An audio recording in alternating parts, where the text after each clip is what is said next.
गुरुजी, भस्म लगाने की विधि क्या है और चारों वर्णों को किस किस प्रकार भस्म लगानी चाहिए? ऐसा है कि भस्म लगाने की विधि ये बतलाई गई है, देवी भागवत में आया है कि पहले अंगूठे से हमको ऊर्ध्वपुंड लगाना चाहिए मस्तक पर, बीचों बीच में ऊर्ध्वपुंड हमको लगाना चाहिए मस्तक पर। उसके बाद में दिया है मध्यमानामिकांगुष्ठैरनुलोम विलोमतः अति स्वल्पमनायुष्यम अति दीर्घं तपक्षयम।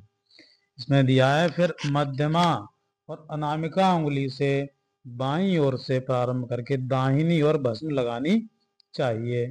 फिर अंगूठे से दाहिनी ओर से प्रारंभ करके बाईं ओर भस्म लगानी।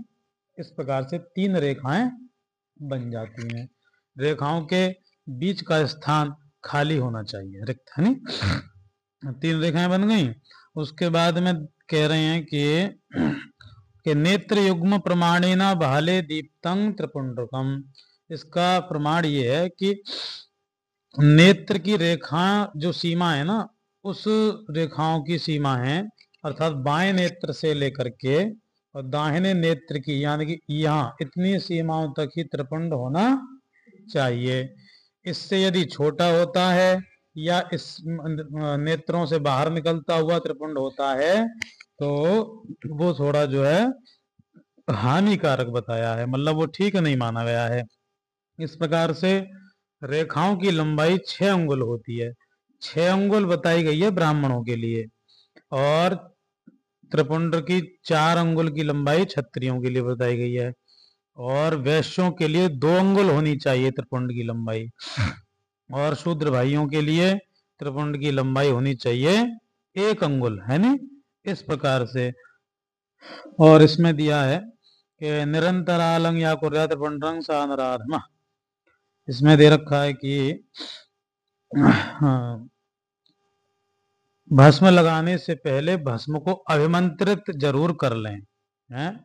भस्म को बाईं हथेली पर रखकर जलादि मिला करके निंद जो मंत्र बताए हैं वो कौन कौन से मंत्र हैं, जैसे अग्निरिति भस्मा, वायुरिति भस्मा, जलमिति भस्मा, स्थलमिति भस्मा, व्योमिति भस्मा, सर्वगुम हवा इत गुम भस्मा, मन इतानि चक्रु भस्मानि। इस प्रकार से इस मंत्र से इसको अभिमंत्रित करके ही और भस्म लगानी चाहिए।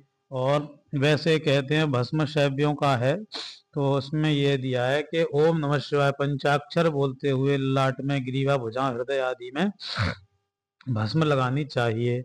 और इसका मंत्र ये भी है, आप संध्या आदि में बोलते भी हो, उत्तरायुखं जामादग्ने, हैं। इस प्रकार से ये मंत्र बोल करके भी भस्म धारण करनी चाहिए। ये